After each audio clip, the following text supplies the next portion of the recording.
Hello everyone and a very warm welcome to you all.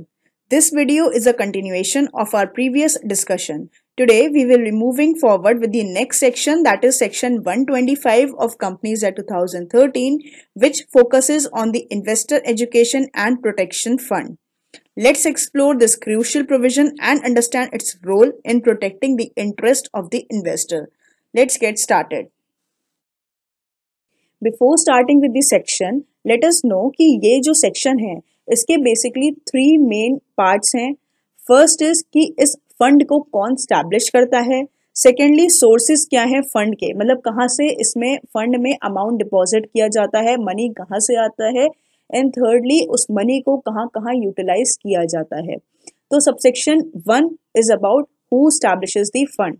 तो central government इस fund को establish करती है जिसका नाम है investor education and protection fund. Subsection 2 is about the कि मनी कहाँ से आता है, from where the money comes from. तो first clause is clause A कि central government by way of grant appropriation by parliament इसमें डिपॉजिट कर सकती है. तो सेंट्रल गवर्नमेंट मतलब ग्रांट के थ्रू इस फंड में डिपॉजिट कर सकती है अमाउंट. सेकेंडली कोई भी डोनेशन जो रिसीव होती हो, मतलब सेंट्रल गवर्नमेंट करे या डोनेशन या स्टेट गवर्नमेंट या कोई भी कंपनीज या कोई भी इंस्टीट्यूशन इस फंड में as a donation amount deposit कर सकती है. Thirdly unpaid dividend account which we have discussed in the previous video कि सेक्शन 124 सबसेक्शन 5 के अकॉर्डिंग अगर अनपेड डिविडेंड अकाउंट में 7 ईयर्स तक अनक्लेम्ड रहता है अमाउंट या कंपनी पे नहीं करती है तो इस अमाउंट को हम investor education and protection fund में ट्रांसफर कर देते हैं. Subsection D, subsection clause D section 205 ए क्लॉज 5 1956 कंपनीज एक्ट 1956 के अंडर सेक्शन 205 में एक अकाउंट बनता था जिसका नाम था जनरल रेवेन्यू अकाउंट. इस अमाउंट में भी वही फंड्स वगैरह या जो भी अनक्लेम्ड या अनपेड अमाउंट रहता था वो डिपॉजिट किया जाता था. जब ये एक्ट खत्म हुआ कंपनीज एक्ट 1956 के बाद, जब कंपनीज एक्ट 2013 एक्ट आया तो ऑटोमेटिकली जितना भी अमाउंट उसमें था वो ट्रांसफर कर दिया गया investor education and protection fund में under section 125 of companies act 2013. वो सारा अमाउंट जो investor education and protection fund में था under section 205C of companies act 1956, जब वो एक्ट खत्म हुआ 2013 एक्ट आया तो सेक्शन 125 के अंडर जो फंड बनाया गया वो सारा अमाउंट 1956 वाले फंड अकाउंट से उठ के इधर वाले अकाउंट में आ गया. नेक्स्ट इज कोई भी इंटरेस्ट या कोई भी इनकम रिसीव हो रही हो out of the investment made from the fund. IPF fund में से यूज करके जो भी अमाउंट उसमें पड़ा था, कोई भी इन्वेस्टमेंट की गई तो कोई भी अगर इंटरेस्ट उस पर इनकम जनरेट होती है तो वो भी सारा अमाउंट उस फंड में जाता है. Next is amount received under subsection 4 of section 38. This is about कि कोई भी अगर सिक्योरिटीज हैं जिसको सीज किया गया जाता है, कोई भी एक्टिविटी होती है लाइक फेक सिग्नेचर्स या एनीथिंग जिसकी वजह से सिक्योरिटीज को सीज किया जाता है, अगर उन सिक्योरिटीज का रियल ओनर मिल जाता है then it is well and good. अगर नहीं मिलता है तो उन सिक्योरिटीज को भी आईपीएफ अकाउंट में ट्रांसफर किया जाता है.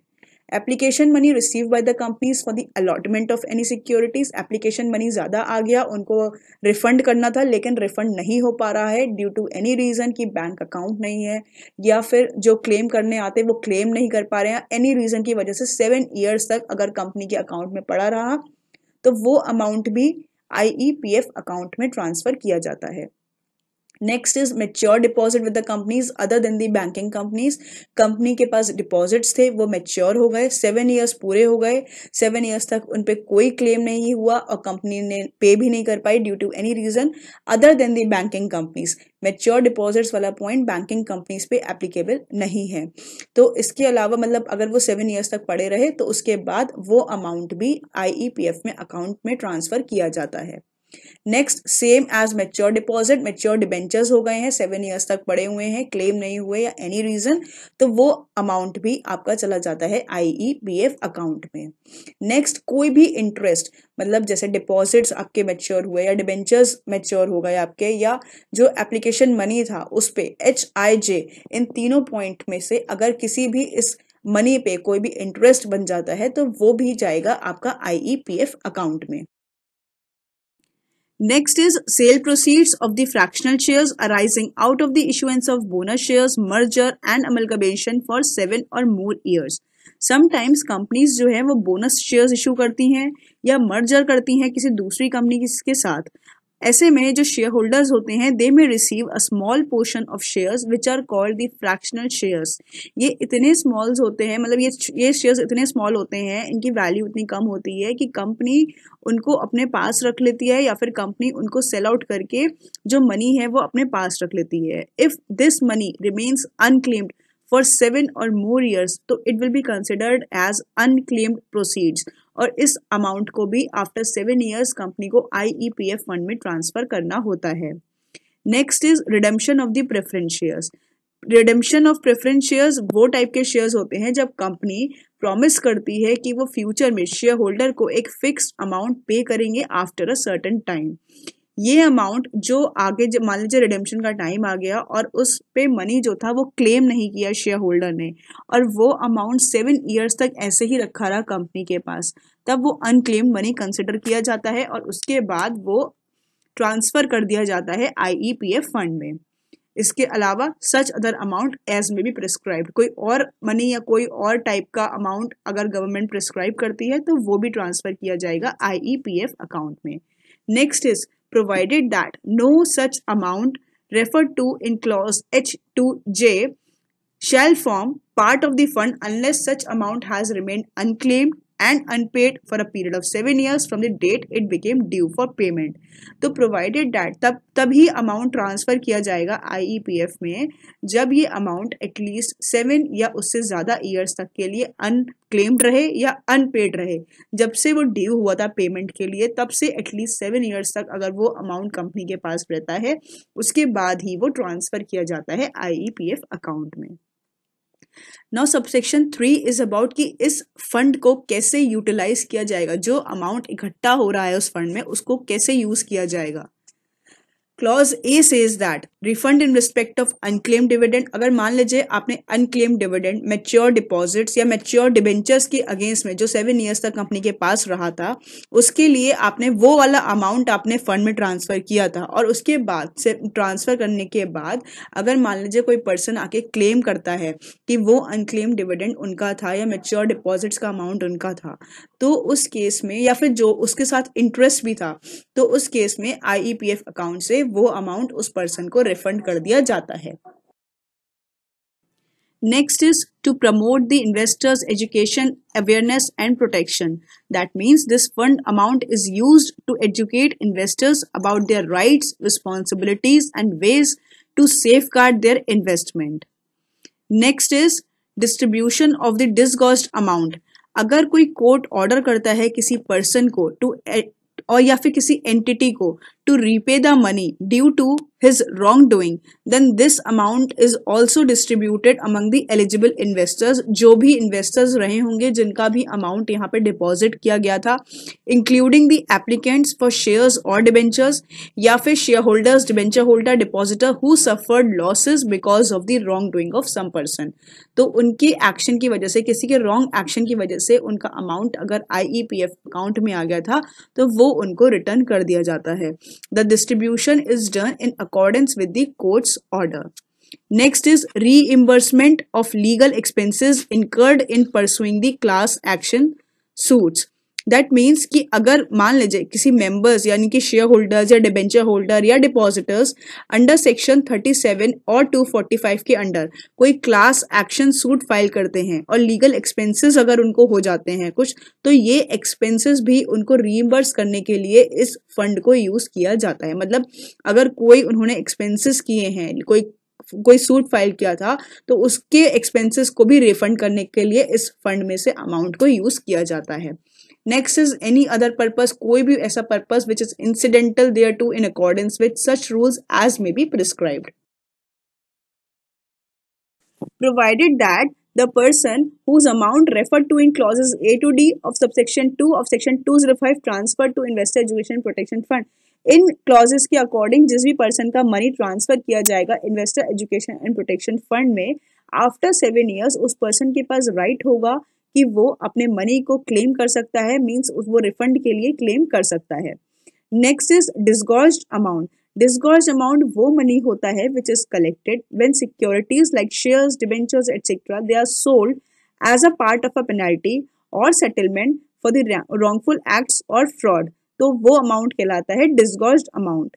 Next is subsection 4। सबसेक्शन 4 के अकॉर्डिंग कोई भी ऐसा person who believes that they have a right to the money mentioned in subsection 2, मतलब उनके पास जो सबसेक्शन 2 में जो मनी डिपॉजिट किया है आईईपीएफ में, अगर उनको लगता है कि उनके पास राइट है उस मनी को रिफंड लेने के लिए या अनक्लेम डिविडेंड हो, सपोज उस पर्सन का मैच्योर डिपॉजिट कोई भी मनी हो जो सबसेक्शन 2 में ट्रांसफर किए गए हैं, they can apply for it. किसको अप्लाई करेंगे? अप्लाई करेंगे उस अथॉरिटी को जो सबसेक्शन 5 में स्टैब्लिश की गई है। सबसेक्शन 5 में भी हम पढ़ेंगे कि कौन होती है वो अथॉरिटी। सेंट्रल गवर्नमेंट अथॉरिटी बनाती है फॉर दिस थिंग, एंड जो पर्सन होगा he must submit an application to the authority established under subsection 5। Subsection 5 says that कि जो सेंट्रल गवर्नमेंट होगी वो अथॉरिटी को कॉन्स्टिट्यूट करेगी बाय द नोटिफिकेशन, और उस अथॉरिटी में कौन कौन पर्सन होंगे? एक तो होंगे चेयरपर्सन, उसके अलावा मेंबर्स होंगे at least 7, maximum 7, and a CEO chief executive officer as the central government may appoint. तो सेंट्रल गवर्नमेंट के पास अथॉरिटी होती है कि वो एक अथॉरिटी को कॉन्स्टिट्यूट करें बाय द नोटिफिकेशन, और उस अथॉरिटी में उस जो आईईपीएफ है उस अकाउंट को जो एडमिनिस्टर करेगा, जो उस फंड को एडमिनिस्टर करेगा, वो जो अथॉरिटी बनाई जाएगी उसमें एक चेयरपर्सन होंगे और मेंबर्स होंगे which will not exceed 7 and a chief executive officer. Next is subsection 6. As per this subsection, process for managing the fund, like how the fund is to be used and monitored, या appointing the chairperson, members, chief executive officers of the authority, conducting the meetings of the authority, जो भी ये सारा काम है, all these activities will follow the specific rules set by the government. Next is subsection 7. As per this, the central government can provide the officers, जो भी staff required होगा to help the authority, employees additional manpower for smooth functioning, या फिर कोई भी resources like facilities like office space, equipment और finances, these all will be provided as per the rules prescribed by the government. Next is subsection 8.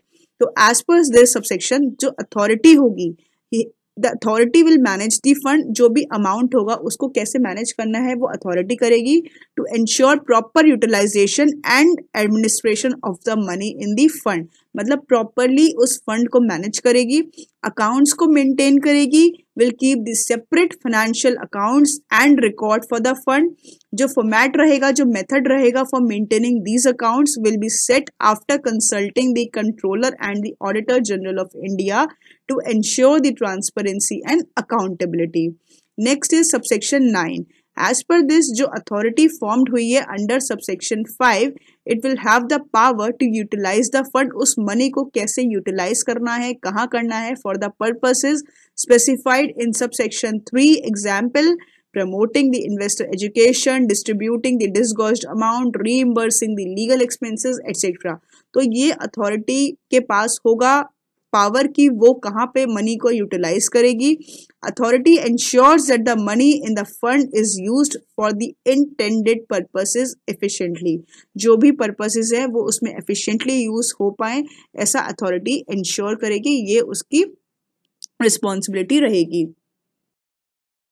Next is subsection 10, audit of accounts. तो accounts of the fund will be audited by the controller and the auditor general of India every year. इसके अलावा जो भी report होगी वो submit होगी। After the audit, the controller and the auditor general of India will submit a report of the accounts to the central government for review and the transparency. Next is subsection 11। तो annual report prepare की जाएगी। Authority will prepare an annual report detailing how the fund was managed, किस तरह से fund को manage किया गया, क्या क्या एक्टिविटीज हुई, क्या क्या अकम्पलिशमेंट्स हुए during the year. Submission to the central government, ये जो रिपोर्ट होगी ये भेजी जाएगी सेंट्रल गवर्नमेंट को for review and further action. Thank you so much. We'll cover another topic of this chapter in the next video. Stay connected, keep learning.